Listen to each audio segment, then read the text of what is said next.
Que le Seigneur vous bénisse partout où vous êtes ce soir. Et nous bénissons l'Éternel pour le temps que nous venons de passer, de l'intercession, pour préparer nos cœurs. Nous rendons gloire à l'Éternel pour tout ce qu'il a fait au milieu de nous. Bien-aimés, sans plus tarder, nous voulons écouter la parole de Dieu.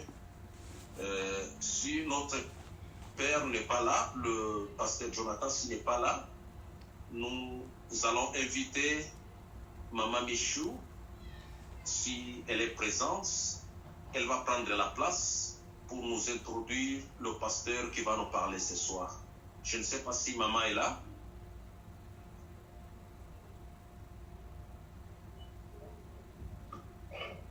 Amen, amen. Amen. Que Dieu soit béni. Nous bénissons encore Dieu pour le moment que nous venons de passer dans sa présence. Et le temps nous est donné maintenant d'écouter de sa part à travers son serviteur. J'espère que la semaine passée, nous tous on a été bénis par l'intervention du pasteur Joss. Et il est en train de continuer encore aujourd'hui. Nous croyons encore par la grâce de Dieu que nous serons encore bénis. Je crois que nous tous nous connaissons Pasteur Joyce. C'est l'enfant de la maison. Et Dieu a permis qu'il puisse aussi intervenir à travers le thème de l'année. Alors sans plus tarder, je vais inviter le Pasteur Joyce de prendre la place. Pasteur, you are welcome. Amen, amen. Je bénis grandement les Seigneurs pour la grâce encore de nous retrouver ensemble, surtout moi être ensemble avec vous, l'Église du Seigneur. Ma joie est tellement grande que je ne sais pas comment exprimer. Toujours c'est une joie de servir l'Éternel. Et je veux dire merci à notre Père, Pasteur Jonathan, qui nous a fait confiance, qui a été inspiré de nous appeler aussi pour parler de la part du Seigneur. Je dis merci à vous, Maman Michou aussi. Je dis merci à tous les ouvriers, commençant par les pasteurs, les anciens, les diacres, toute l'église, la Nouvelle-Jérusalem, là-bas sur place à Cape Town. Que le Seigneur vous bénisse abondamment. Nous avions commencé depuis la semaine dernière, le mardi passé, toujours en ligne. Nous sommes bénis avec ce thème qui m'a beaucoup vraiment édifié, qui m'a beaucoup inspiré. Ça m'a encore donné, je peux dire, une certaine motivation pour servir Dieu, même comprendre quand il s'agit du travail. Notre thème de l'année s'intitule « Travail avec intégrité pour la gloire de Dieu ». Travail avec intégrité pour la gloire de Dieu. Je crois bien vraiment que ce thème, comme je vais clôturer aujourd'hui, j'avais déjà commencé la semaine dernière, comme je disais, j'étais en train de mixer l'anglais et le français, mais aujourd'hui, je vais juste parler en français. Si les anglophones peuvent m'excuser, je pense qu'on peut toujours s'entraider d'une manière ou d'une autre. Travail avec intégrité pour la gloire de Dieu. Sans plus tarder, je vous invite tous à ouvrir vos Bibles sur le verset que nous avons, notre verset de base, dans le livre de Colossiens. Colossiens chapitre 3. Colossiens 3, les versets 23 jusqu'au 24e verset. Je vais lire au nom de Jésus-Christ. La parole de Dieu nous dit ceci: tout ce que vous faites, faites-le de bon cœur, comme pour le Seigneur et non pour les hommes, sachant que vous recevrez du Seigneur l'héritage pour récompense. Servez Christ, les seigneurs. Je me le répéter.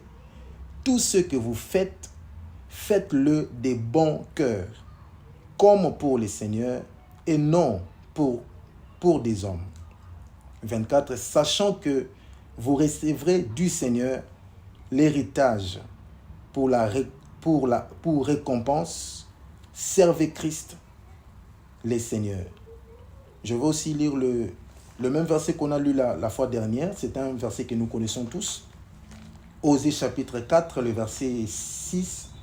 Je me focalise seulement à la première phrase qui nous dit « Mon peuple a détruit parce qu'il lui manque la connaissance. » Mon peuple est détruit parce qu'il lui manque la connaissance. Permettez-moi aussi de lire les deux autres versets que nous avons lus l'autre fois, avant d'introduire et de continuer avec mon message. 1 Corinthiens chapitre 10. 1 Corinthiens chapitre 10, verset 31. 1 Corinthiens chapitre 10, le verset 31. Je lis au nom de Jésus. La parole de Dieu nous dit « Ainsi que vous mangiez, que vous buviez, bref, quoi ce soit que vous fassiez, faites tout pour la gloire de Dieu. » Je répète, ainsi que vous mangiez et que vous buviez, bref, quoi que ce soit que vous fassiez, faites tout pour la gloire de Dieu. Les derniers versets que je veux lire, que j'aimerais que nous puissions lire, que ceux qui sont en train de noter puissent prendre note. 2 Corinthiens chapitre 5, le verset 10e. 2 Corinthiens chapitre 5, le verset 10, je lis au nom de Jésus.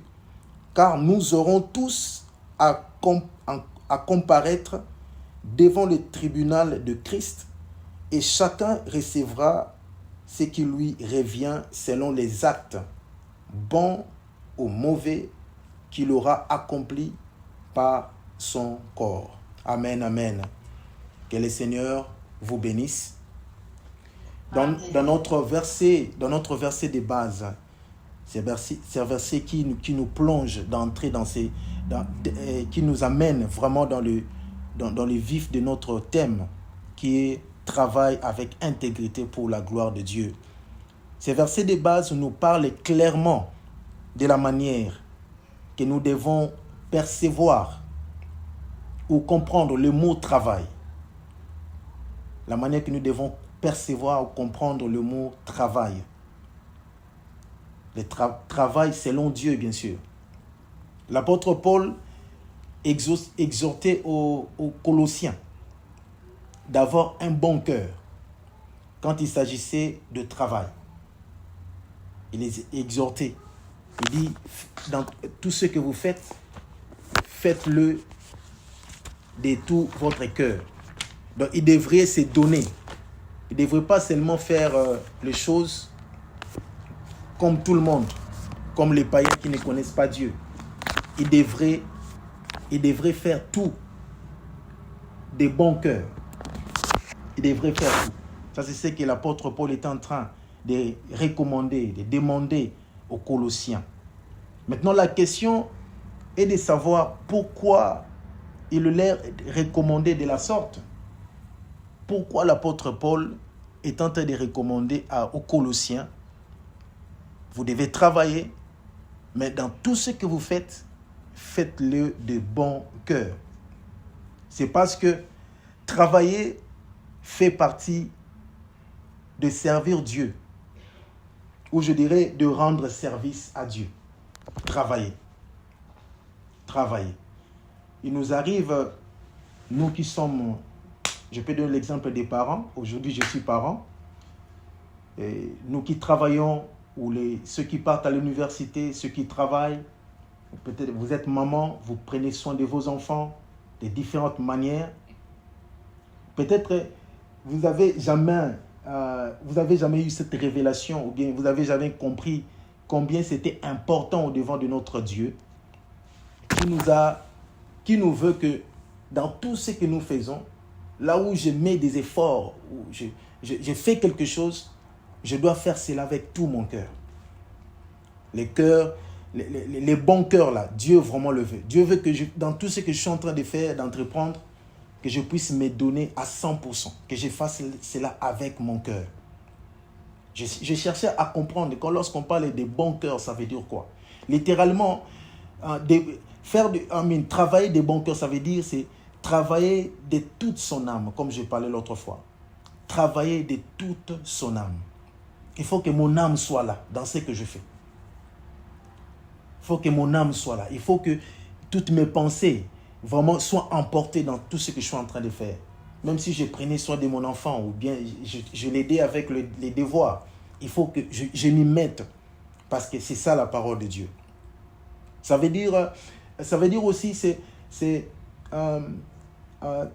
comme je disais, de travailler de toute notre âme avec sincérité et profondeur.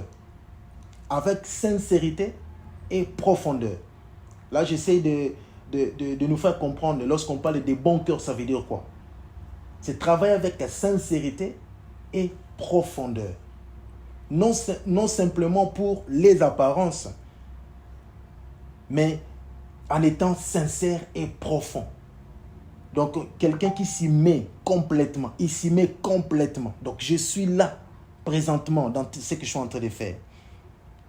Dans le livre de Genèse, chapitre 2, le verset 15, la Bible nous dit ceci, nous donne un exemple de la création qui confirme que Dieu avait pris l'homme, lui a placé dans les jardins d'Éden pour qu'il puisse cultiver et le garder. Cultiver et garder quoi? Cultiver et garder le jardin d'Éden. Ça, c'est déjà un exemple. Partant de la création. Dieu avait ordonné à Adam, je te place ici. Toi, tu dois faire quoi? Tu dois cultiver et tu dois le garder. Ça, c'était l'ordre que Dieu avait donné à Adam. J'aimerais un peu définir le mot travail, le mot intégrité, pour que nous soyons ensemble avant d'avancer. J'espère que nous sommes ensemble. Amen, l'Église de Dieu. Amen. Le mot travail. Le mot travail, j'ai essayé de simplifier ça pour nous. C'est une activité mentale ou physique dont le but est de produire un résultat. Lorsque je me dis que je suis en train de travailler, je suis en train de servir, je suis dans une activité mentale ou physique avec le but de produire un résultat. Lorsque nous venons à l'église, si mon travail est de balayer, comme peut-être je balaye,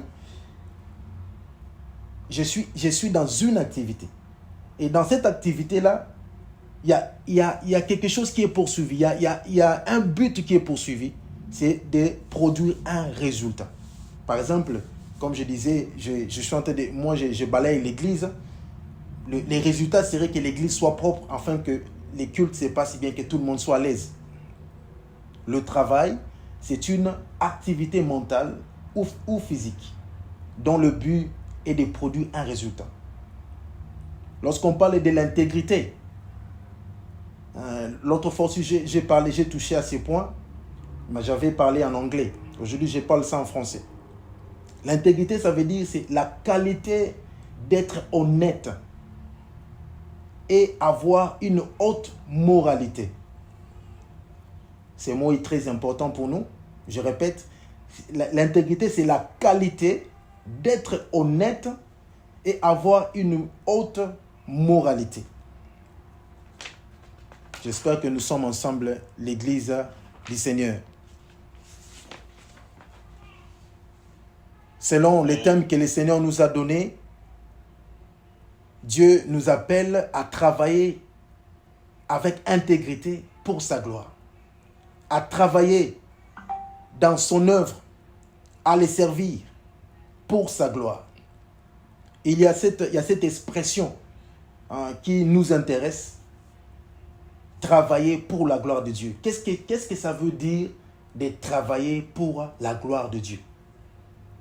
J'avais parlé ça l'autre fois, j'aimerais encore le répéter pour nous tous. Nous avons aussi de nouveau aujourd'hui avec nous. quand on parle de travailler ou servir Dieu, servir pour la gloire de Dieu, ça veut dire vivre et agir avec le but principal d'honorer Dieu plutôt que de chercher son propre intérêt. Vivre et agir avec le but principal d'honorer Dieu plutôt que de chercher son propre intérêt. Bien-aimés, ça c'est la parole qui nous est envoyée, la parole du Seigneur. Le Seigneur, ça c'est la manière que Dieu le veut, ça c'est la parole de Dieu. En servant Dieu ou en faisant tout ce que nous faisons dans nos entreprises, dans nos maisons, notre but, j'aimerais bien le préciser pour que nous ne soyons pas peut-être embrouillés. Notre objectif, c'est de parler du service que nous rendons à Dieu, notre service dans l'œuvre du Seigneur, dans le royaume de Dieu.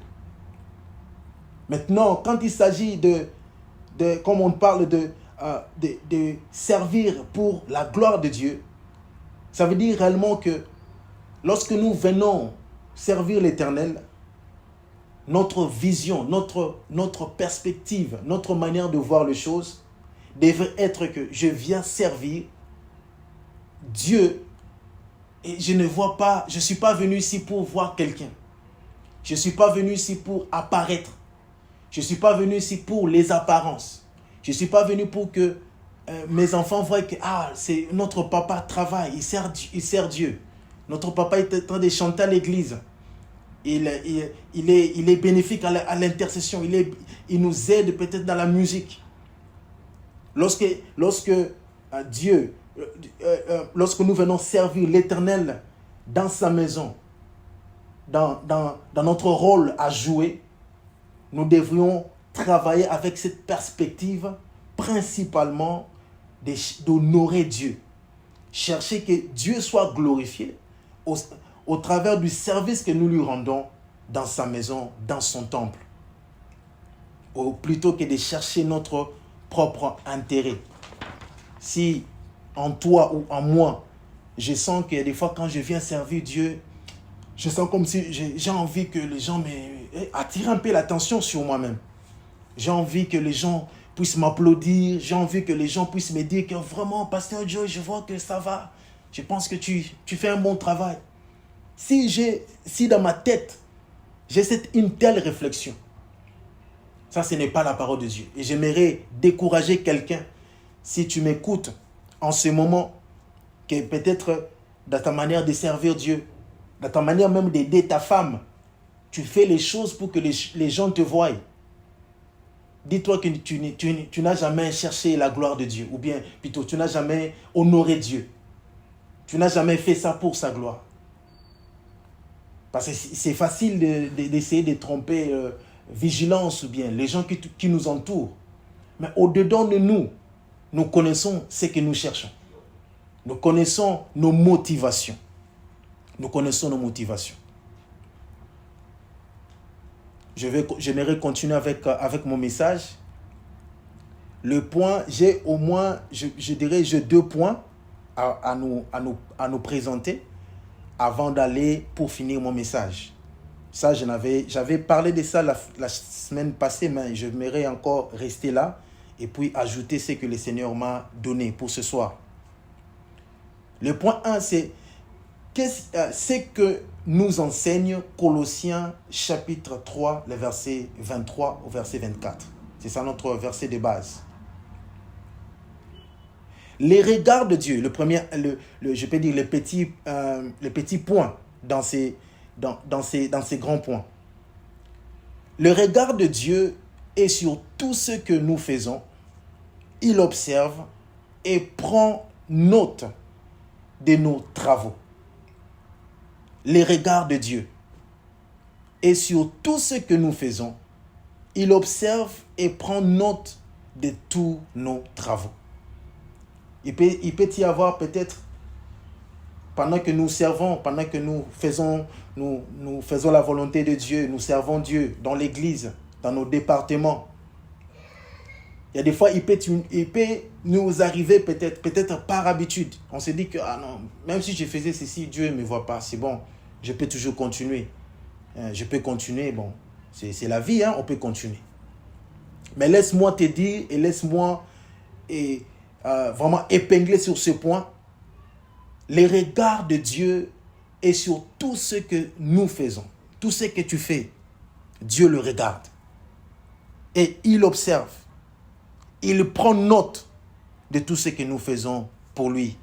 La parole de Dieu nous dit aussi que tout ce que vous ferez pour l'Éternel ne sera jamais en vain. Ce sont déjà des preuves qui nous montrent que tout ce que nous faisons, Dieu le regarde. Il les observe et il prend note. Je crois que c'est une bonne nouvelle. Si tu es conscient, si je suis conscient que je sers Dieu pour chercher à l'honorer, je sers Dieu dans ma vie. Si tu le fais avec intégrité pour la gloire de Dieu, dis-toi bien que Dieu a toujours pris note. Lorsque tu as béni le peuple de Dieu avec ta voix, avec ta prédication, avec tes conseils, dans les réunions, tes contributions qui ont bénéficié à l'église de Dieu, ou bien même les finances que toi tu donnes, si tu le fais avec tout ton cœur, à des bons cœurs, comme la Bible nous dit, la bonne nouvelle que j'aimerais te donner est que les regards de Dieu est sur tout ce que tu fais.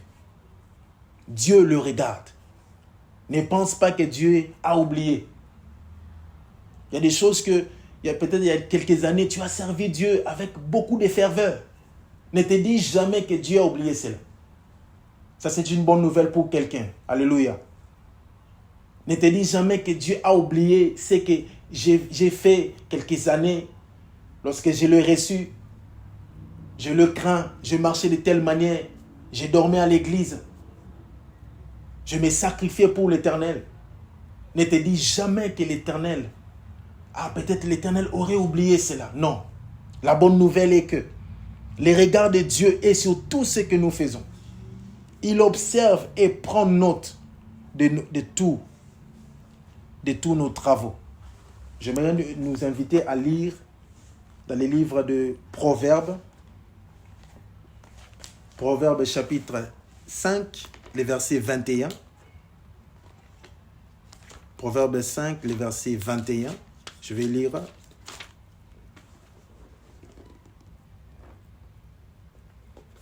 Je lis au nom de Jésus. La parole de Dieu nous dit: car les voies de l'homme sont devant les yeux de l'Éternel, qui observe tous ses sentiers. Car les voies de l'homme sont devant les yeux de l'Éternel, qui observe tous ses sentiers. Dieu observe tous nos sentiers. Ses yeux sont sur nous. Dieu nous regarde. Dieu connaît lorsque tu as bien fait le travail. Dieu connaît lorsque tu lui as bien servi. Dieu connaît lorsque tu t'es sacrifié. Tu es sorti de ta maison, il y avait la pluie, mais tu es parti à l'église. Tu es parti chercher un membre de l'église qui ne vient plus. Tu es parti lui montrer l'amour. Dieu le voit. Et Dieu comptabilise ce que nous faisons pour lui. Alléluia.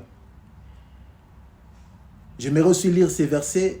Vous pouvez noter ce qui note. Hébreux chapitre 4, le verset 13. Hébreux chapitre 4, le verset 13. La Bible nous dit: nulle créature n'est cachée devant lui, mais tout est nu et découvert aux yeux de celui qui nous devons rendre compte. Nulle créature n'est cachée devant lui, mais tout est nu et découvert aux yeux de celui à qui nous devons rendre compte. Tout est nu au devant du Seigneur. Dieu connaît nos voies. Dieu connaît nos bienfaits. Je sens encourager quelqu'un. Dieu connaît les sacrifices que tu fais pour lui. Dieu connaît le travail que tu fais des bons cœurs. Même dans ton travail, là où tu travailles, Dieu connaît cela, Dieu le voit. Ne te dis pas que Dieu ne voit pas. Dieu le voit. Alléluia, que le Seigneur vous bénisse. Le deuxième point dans ce que nous enseigne Colossiens 3, les versets 23 à 24. Dieu n'est pas dans les favoritismes. J'aimerais que vous puissiez mentionner cela. Dieu n'est pas dans les favoritismes. Il nous récompense et il nous récompensera chacun proportionnellement à notre travail ou au travail rendu. Je vais répéter ça, c'est un peu long. Permettez-moi s'il vous plaît. Dieu n'est pas dans les favoritismes.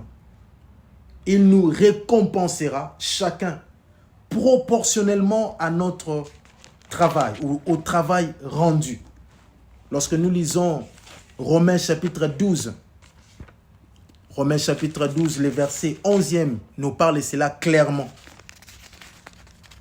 Excusez-moi, Romains chapitre 2. Excusez-moi. Romains chapitre 2, le verset 11 nous dit cela clairement. Car devant Dieu, il n'y a point de favoritisme. Car devant Dieu, il n'y a point de favoritisme. Le Dieu que nous servons, c'est un Dieu qui est juste.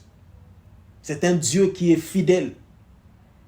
Il va nous récompenser pour le bien ou le mal que nous avions fait, ou bien notre manière, je parle de notre manière de servir Dieu. Dieu va nous récompenser, mais ça sera proportionnel au travail rendu. Ça veut dire la qualité de notre travail. Lorsque nous parlons de l'intégrité, c'est la qualité d'être honnête. La qualité d'être honnête. Combien sommes-nous honnêtes dans ce que nous faisons? Dans la maison du Seigneur. Combien? How much? Est-ce que l'honnêteté définit notre marche? Notre manière de servir Dieu? Est-ce qu'il n'y a pas de mensonges? Est-ce que nous craignons Dieu? Est-ce que nous considérons l'appel que Dieu nous a donné, la vocation que nous avons, la mission que nous avons? Est-ce que nous prenons cela à cœur? C'est que Dieu t'a demandé à faire, ou dans sa maison, tu as été convaincu. Moi, je suis un protocolaire. Est-ce que tu le fais de bon cœur? Ça, ce sont des bonnes questions qu'il faut se poser. Ce n'est pas pour rien que Dieu nous envoie ces messages, sa parole. Dieu n'est pas dans les favoritismes. Il nous récompensera. Dieu n'est pas injuste. Dans cette vie présente, même dans la vie à venir. Dans son royaume, il nous récompensera. Mais ça sera proportionnel à ce que nous aurions fait. Si Dieu t'a appelé de les servir aujourd'hui, mais tu ne les sers pas, et tu le sais que tu ne les sers pas, ta récompense est devant toi. Ma récompense est devant moi. Mais ça va dépendre de ma réponse. Est-ce que j'ai répondu à l'appel de Dieu? Est-ce que je me suis incliné à ce que Dieu m'a appelé à faire? Est-ce que je me suis donné à lui? Est-ce que je me suis abandonné à lui? C'est ça la réponse. C'est ça la bonne question qu'il faut se poser. Car Dieu n'est pas dans le favoritisme. Si nous voyons l'injustice dans ce monde, mais Dieu n'est pas dans l'injustice. Il est le même, il est le Dieu juste. Nous devrions servir Dieu avec intégrité, tout en cherchant que Dieu soit honoré. Je vais honorer Dieu dans ma petite responsabilité. Je vais honorer Dieu en évangélisant. Pendant que j'évangélise, mon objectif est d'honorer Dieu. Je ne suis pas là pour que les gens me voient. Je suis là pour mon Dieu. Je vais faire sa volonté. Alléluia. Je vais faire la volonté du Seigneur. Il n'est pas dans le favoritisme. Et son regard est sur tout ce que nous faisons. Dieu nous regarde. Il y a des fois, nous lui donnons le sourire. Il y a des fois, nous attristons Dieu par notre manière de le servir. Notre manière de le servir, même dans nos maisons. Même dans la vie de nos maris. Ou dans la vie de nos femmes. Le deuxième point que j'aimerais partager avec nous, selon que le Seigneur m'a fait grâce, j'ai appelé ça quelques faiblesses qui nous empêchent de rendre un service digne à la gloire de Dieu. Avant que je puisse conclure, c'est par là que je vais un peu m'asseoir. Quelques faiblesses qui nous empêchent de rendre un service digne à la gloire de Dieu. J'aimerais dire à quelqu'un ce soir, le Dieu qui nous a appelés de ténèbres à son admirable lumière, c'est un Dieu qui mérite le meilleur, les meilleurs. Dieu, il mérite le meilleur. C'est ça l'adoration. Notre meilleur. Lui donner ce qu'il faut. Le premier point, comme je disais, quelques faiblesses qui nous empêchent de rendre un service digne à la gloire de Dieu. C'est la diminution de la crainte de Dieu, le premier point. Pour ceux qui sont en train d'écrire, la diminution de la crainte de Dieu. Pour ceux qui écrivent, vous pouvez écrire Romains chapitre 3, le verset 18. La diminution de la crainte de Dieu. Peut-être dans votre marche, lorsque vous vous regardez aujourd'hui, il y a des choses que vous ne tolérez pas quelques mois passés, quelques années passées. Mais aujourd'hui, là, vous les tolérez. Ou moi, je les tolère. Je n'étais pas quelqu'un qui était dans le vol, par exemple. Je ne volais jamais. Ce n'était pas ma vie. Mais à cause des circonstances de la vie, il m'est arrivé que j'ai commencé à voler. Et je me demande qu'est-ce qui se passe. Qu'est-ce qui s'est passé? La diminution de la crainte de Dieu. Lorsque la crainte de Dieu n'est plus au total, comme Dieu me le veut, cela m'affaiblit. Ça me rend faible vis-à-vis de ces services que je dois rendre à Dieu. Vis-à-vis de mon appel, vis-à-vis de ce que je dois faire, ce que le Seigneur me veut faire. La diminution de la crainte de Dieu. Il faut se poser des bonnes questions dans cette marche chrétienne, chaque jour. Est-ce que je crains toujours Dieu? Est-ce que moi, là comme je suis là, je crains toujours Dieu? Et craindre Dieu, bien aimé, ce n'est pas toujours dans le public. Ça commence dans les secrets. Là où personne ne nous voit, là où nous réfléchissons pour nos vies, nous faisons nos choses, nous parlons avec des gens. Est-ce que nous craignons Dieu? Est-ce que nous craignons Dieu ou bien est-ce que nous tolérons, nous avons commencé à tolérer les choses qu'on ne tolérait pas avant? La diminution de la crainte de Dieu dans nos cœurs. Deuxièmement, le manque de zèle. Si nous pouvons lire ces versets, Romains chapitre 12, le verset 11.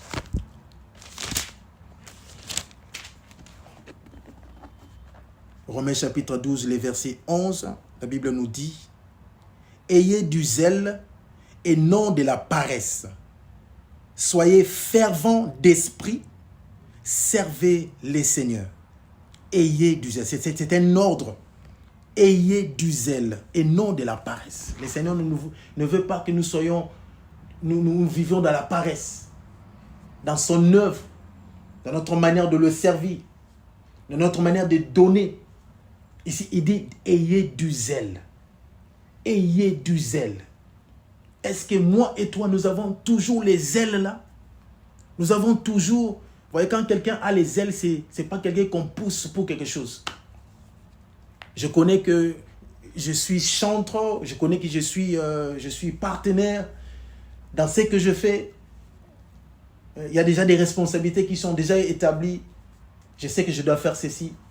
Je n'ai pas besoin que quelqu'un puisse me poursuivre derrière. Ou bien comment on dit, les leaders des départements. Mais quand j'ai les ailes, ça sera quelque chose de naturel. Ayez du zèle et non de la paresse. Ça, c'est la parole de Dieu. Que le Seigneur vous bénisse. Je prends le troisième point pour ceux qui sont en train de noter. Comme j'ai parlé, quelques faiblesses. Le troisièmement, c'est l'abandon du premier amour. l'abandon du premier amour. Une très bonne question à se poser. Faire l'introspection de soi. Est-ce que j'ai toujours le premier amour vis-à-vis de mon Dieu? Est-ce que mon cœur désire encore Jésus? Est-ce que mon cœur soupire encore après Christ? Vous voyez, lorsque tu as reçu le Seigneur, tu as été baptisé de l'Esprit. C'est toujours une expérience très inédite, une expérience qu'on n'a pas vécue avant. C'est un amour que nous sentons que tu ne sais pas comment expliquer. Tu sens un amour là du Saint-Esprit, donné par le Saint-Esprit. Et c'est par là que nous servons Dieu, on est en feu pour Dieu. On sert Dieu, on aime Dieu, on parle de Jésus, on fuit le mal, on n'aime pas le mal. Apocalypse chapitre 2, le verset 4. Est-ce que j'ai toujours le premier amour? Est-ce que j'aime toujours Jésus? Parce que aimer Jésus, ce n'est pas par rapport à ce que Dieu te donne ou ce que Dieu t'a donné. Aimer Jésus, c'est lui aimer parce qu'il a donné sa vie pour toi. Parce qu'il s'est sacrifié pour toi. Il s'est donné complètement. Si tu aimes Jésus dans ton cœur, c'est parce qu'il t'a donné un mari. Tu es à côté de la parole de Dieu. Est-ce que tu as toujours les premiers amours? C'est un bon moment pour nous en tant qu'enfants de Dieu, lorsque nous écoutons un tel message, de rentrer en nous-mêmes, faire l'introspection, chercher Dieu. S'il faut se repentir, il faut se repentir, changer de mentalité et suivre le Seigneur. Alléluia. Le quatrième point, avant le dernier, l'amour envers la maison de Dieu. L'amour envers la maison de Dieu n'est plus. Comme le psaume nous dit en 122, nous dit, je suis dans la joie lorsqu'on me dit d'aller dans la maison de l'Éternel. Un enfant de Dieu, il parle à l'église pour aller adorer son Dieu, servir son Dieu. Ce n'est pas pour être vu, mais c'est causé par cet amour naturel, cet amour qu'il sent en lui. Est-ce que tu as toujours l'amour de la maison, pour la maison de Dieu? Est-ce que quand tu sais que demain c'est dimanche, demain nous aurons culte, ou demain nous avons intercession, demain nous allons faire ceci, ou nous avons, je ne sais pas, nos réunions des mamans, est-ce que dans ton cœur ça bouillonne? Est-ce que tu sens vraiment que, waouh, je suis content d'aller là-bas? J'y pense, I can't wait, comme on dit en anglais, I can't wait to be there, I just want to be there. I want to meet with my sisters. Je vais être ensemble avec mes frères et sœurs.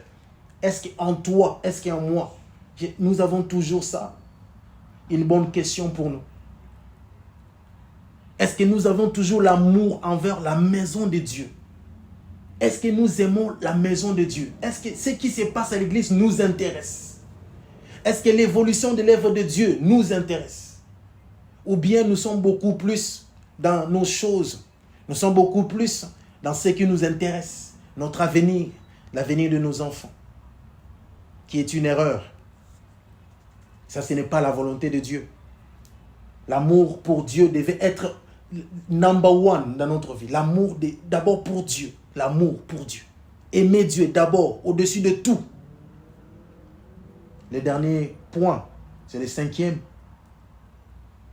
Les soucis du siècle présent. C'est parmi des faiblesses que nous pouvons réellement voir dans notre siècle, notre temps, les soucis du siècle présent. Ce n'est pas mal de penser pour sa vie, ce n'est pas mal de penser pour l'avenir. Après ma retraite, qu'est-ce que je vais faire? Dans quelques années, je serai où? Seigneur, tu me vois où? Mais lorsque ces soucis commencent à prendre la première place dans nos vies, lorsque nous commençons à nous soucier tellement de ces siècles présents, c'est dans le livre de Marc, chapitre 4, le verset 19. Je ne voudrais pas que nous puissions lire à faute de temps. L'amour du siècle présent. Ça, c'est aussi une faiblesse. C'est un danger. C'est un grand danger. Tu ne peux pas servir Dieu avec intégrité. Alléluia. Tu ne peux pas servir Dieu avec intégrité pour sa gloire. Si les soucis, ou bien si tu permets que le souci du siècle présent te pénètre et ça prend toute ta vie. Aujourd'hui, il y a un sérieux problème. Le taux de dépression dans ce monde est trop haut. C'est trop haut. Dans le pays où j'habite, il y a un fort problème, un taux très élevé de dépression. Les gens n'ont pas la foi en Dieu. Les gens croient à ce qu'ils voient. Quand ils voient l'argent, ils croient. Si Dieu a donné une promesse, non, ils ne sont pas là. Ils sont dans ce qu'ils voient. Ils ne vivent pas dans la foi ou par la foi. Les soucis du siècle présent, c'est une faiblesse. Si nous allons permettre ou continuer à permettre les soucis, les inquiétudes de nos vies prendre de la place au-dessus, au point que l'amour de Dieu n'est plus. Quand je parle de l'amour de Dieu, je ne parle pas seulement de l'amour que tu es en train de parler. Je parle de l'amour que tu démontres. Si tu aimes Dieu, tu serviras Dieu. Si tu aimes Dieu, tu seras présent là où le Seigneur te veut être présent. Et tu répondras présent. Tu feras un travail impeccable pour la gloire du Seigneur. Ta motivation serait, je vais adorer Dieu, je vais honorer mon Seigneur. Dieu doit être honoré dans ma vie. Dieu doit être honoré dans ma vie. Et c'est par là que Dieu va te récompenser. Dieu te veut, toi et moi, les servir avec intégrité. Ça veut dire être honnête. Être honnête. Sois honnête avec toi-même. Sois honnête au devant du Seigneur, au devant de tes leaders que Dieu a placés. Est-ce que tu respectes tes leaders? Est-ce que tu leur donnes la considération? Est-ce que tu pries pour tes leaders? Tout cela, ça fait partie des servir. Travailler avec intégrité pour la gloire du Seigneur. Est-ce que l'œuvre de Dieu réside dans ton cœur comme un souci? Est-ce que tu éprouves toujours du souci pour l'œuvre de Dieu? Pour le royaume du ciel? Lorsque tu regardes tout autour de toi, il y a trop de perdus. Est-ce que dans ton cœur, ça bouillonne? Est-ce que tu as toujours ces soucis-là? Que non, Seigneur, tu m'as appelé. Je dois te servir. Je dois prier. Je dois évangéliser. Je ne peux pas rester comme ça. Je ne vais pas laisser que l'argent puisse déterminer mon service vis-à-vis de ces dieux qui m'ont tant aimé. Quelques faiblesses qui nous empêchent de rendre un service digne à la gloire de Dieu. J'ai mentionné la diminution de la crainte de Dieu, le manque de zèle, l'abandon du premier amour, l'amour envers la maison de Dieu n'est plus, ou l'inexistence, si je peux dire, l'inexistence de l'amour envers la maison de Dieu. Cinquièmement, les soucis du siècle présent. Ce sont des faiblesses. Ce n'est pas seulement ça, il y a d'autres. Mais c'est ce que le Seigneur m'a mis à cœur de partager avec nous ce soir. Nous devons faire l'introspection dans nos propres vies. Seigneur, tu nous parles comme ça, mais pourquoi tu nous parles? Pourquoi seulement en cette année 2026? Seigneur, tu me reviens avec un tel message. Dieu ne parle pas en vain. Dieu ne parle pas en vain. J'aimerais conclure mon message. Pourquoi Dieu nous envoie un tel message en cette année spécifique 2026? Le Seigneur veut réveiller notre conscience de la manière que nous comprenons c'est quoi servir Dieu. Et appréhender, il veut nous appréhender le modèle biblique afin de le pratiquer à partir de maintenant. C'est-à-dire qu'il y a une urgence. Dieu te dit, mon fils, ma fille, je veux que tu puisses comprendre ces choses. Je veux que tu puisses comprendre ma volonté, ce que je te dis. Je te veux me servir avec intégrité. Il veut réveiller notre conscience. Ta conscience et la mienne. De la manière que nous comprenons servir. Peut-être ce que nous comprenions sur l'œuvre de Dieu, c'est autre chose. Il y a d'autres personnes qui pensent seulement qu'ils servent Dieu. Quand je sers comme ça, Dieu va me bénir. Donc c'est ça la motivation qui est pour lui. Donc ça veut dire que Dieu n'est pas d'abord là. C'est pour son propre intérêt. Dieu veut réveiller notre conscience de la manière que nous comprenons. C'est quoi servir Dieu? Comment? C'est quoi servir l'Éternel? Nous appréhender du modèle biblique afin de le pratiquer à partir de maintenant. Dieu nous appelle cette année à les servir avec intégrité pour sa gloire. Quoi que nous fassions dans nos activités, dans nos entreprises, beaucoup plus encore dans son œuvre, Dieu nous veut travailler, le servir avec intégrité. Dieu veut que nous soyons honnêtes, que nous fuyions les mensonges, que nous soyons les hommes qui les craignent, parce qu'il mérite notre meilleur. Alléluia. Les dieux que nous servons ce soir, que nous adorons ce soir, il mérite notre meilleur. Il veut réveiller notre conscience. Peut-être c'est pas peut-être vraiment trop ton message. Je vais juste te demander de prendre ce qui te convient. Mais ça, c'est le message, le thème que Dieu nous a envoyé. Et ce n'est pas pour rien qu'il nous envoie un tel message. J'aimerais nous inviter à prendre conscience de la manière que nous servons l'Éternel, de la manière dont nous prenons soin de nos familles même, de la manière dont nous prions pour les autres, de la manière que nous intercédons. Est-ce que nous portons l'œuvre de Dieu dans nos cœurs? Est-ce que nous portons les uns les autres dans le cœur? Est-ce que nous aimons les prochains? Est-ce que tu aimes la maman qui est à côté?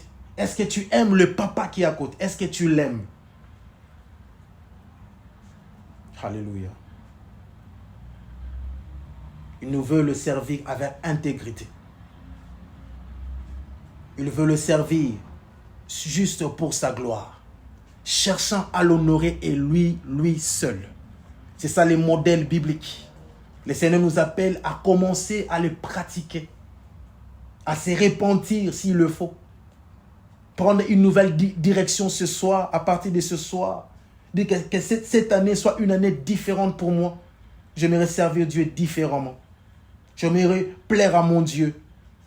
Lorsque tu vas arriver jusqu'à la fin de cette année, tu vas voir combien Dieu va te bénir. Combien Dieu va se révéler dans ta vie. Personnellement, moi, si je peux donner un petit exemple, quelques années passées, lorsque j'ai servi Dieu, je sentais comme si j'étais en train de me bénir moi-même. Et je ne savais pas pourquoi je le faisais. Je servais Dieu seulement comme ça. J'ai partagé avec ma femme, Je dis, je sens comme si quand je le fais, je me bénis moi-même. Ok, Dieu est en train de me parler pour l'avenir. Sers Dieu, bien-aimé. Sers Dieu, ma soeur et mon frère. Servons Dieu. Mais servons-le très bien. Donnons-lui les meilleurs. Travaillons dans l'intégrité, avec intégrité. Ça veut dire craignons Dieu. Craignons Dieu. Dieu, il mérite le meilleur de tout chacun de nous. Que l'Éternel vous bénisse. Que l'Éternel vous bénisse abondamment. Je clôt la parole de Dieu maintenant. Que le Seigneur vous bénisse. Et je remets la parole à Maman Michou. Merci beaucoup. Amen, amen. Amen.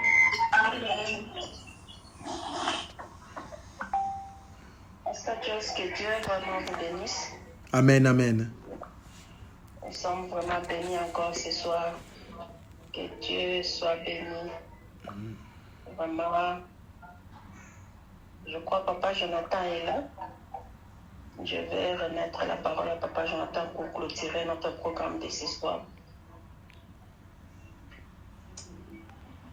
Amen. Amen, amen, amen. Amen. Amen. Nous bénissons grandement l'Éternel Dieu pour la parole de cette soirée et que Dieu soit glorifié pour le pasteur Joyce. Amen. Et aussi pour toute personne qui s'est connectée. J'ai vu même Papa Stani. En tout cas, je profite de cette occasion pour dire bonjour à Papa. La parole a été claire, même si je n'étais pas là vraiment du début jusqu'à la fin. Quand même, il y a un point très important que j'avais vraiment retenir. Et je crois que tout le monde, tel que nous sommes, nous avons bien saisi la parole de Dieu. Il sera vraiment important que nous puissions pratiquer les choses que le Seigneur nous a enseignées et nous a envoyées. En tout cas, c'est ta responsabilité, c'est ma responsabilité de pratiquer la parole de Dieu et de mettre vraiment en pratique, d'avoir le souci d'honorer Dieu, de servir Dieu, de donner la place qu'il faut à Dieu dans ce qu'il nous a donné comme service ou tâche. Je vais prier pour la parole et je vais prier aussi pour notre fin du service. Seigneur, nous bénissons ton nom. Tu es merveilleux, tu es bon. Merci, mon Sauveur, pour ce moment merveilleux que tu nous as donné. Merci pour la parole que tu nous as envoyée, Seigneur. Je sais que tu es le Dieu qui ne parle pas en vain. Tu connais nos cœurs, tu connais nos vies, la raison pour laquelle tu nous as envoyé ta parole. Papa, je suis en train de prier pour que cette parole ne retourne pas, sans toutefois ne pas produire les fruits dans la vie de tout chacun de nous. Dans ton Église et dans la vie de tout chacun de nous, au nom de Jésus-Christ de Nazareth. Au nom de Jésus. Père, je prie même, Seigneur, pour le pasteur Joyce. Mon Dieu, ta parole me dit, tout ce que vous ferez pour la gloire de Dieu ne sera jamais amen. Mon Dieu, laisse que tu te souviens de lui. Et ta récompense par rapport à la lumière de ta parole puisse vraiment lui accompagner et se manifester dans sa vie, dans sa maison, dans sa famille, dans son ministère et dans tous les domaines de sa vie. Au nom de Jésus-Christ. Au nom de Jésus. Mon Dieu, mon Sauveur, je bénis même, oh Dieu, le modérateur. Est-ce que tu te souviens aussi de l'ancien Béwalais et que tu le combles de ta bonté et de ta grâce? Mon Dieu, nous étions connectés à une grâce divine de Dieu ce soir par rapport à la parole que tu nous as envoyée. Est-ce que cette parole apporte une grande lumière? Nous sert encore, Seigneur, à susciter dans nous la soif, le désir, l'engagement, le zèle de te servir, toi, Dieu. Non pas de mélanger les choses, mais de te mettre à part et de t'honorer dans la vérité et selon ta parole, Seigneur. Nous remettons au Dieu de gloire le reste du temps et nous prions pour que cette nuit sera bénie. Et comme nous continuons à développer ce thème, au Dieu de gloire, que tout celui qui va toucher ce thème pour nous parler, il sera une bénédiction parce que tu parleras dans sa bouche. Et tu seras toi-même Dieu qui prendra la place de faire ta volonté. Nous te glorifions, Seigneur, et nous te bénissons. Et nous remettons ton Église, la Nouvelle Jérusalem, sous ta grâce et sous la conduite de ton esprit et de ta lumière, afin que soit toi, Jésus-Christ de Nazareth, que tu sois toujours à la tête et que tu prennes le contrôle de tout en tant que, oh Dieu, ton peuple, que tu as racheté par ton sang précieux, et que tu continues à nous montrer le chemin à suivre et à faire ta volonté. Nous te glorifions, Seigneur. Sois glorifié pour ce moment glorieux, pour ce moment, oh Dieu, magnifique que tu nous as donné, de saisir et d'écouter ta parole. L'honneur et la puissance retournent à toi. Au nom de Jésus, nous avons ainsi prié. Amen. Amen.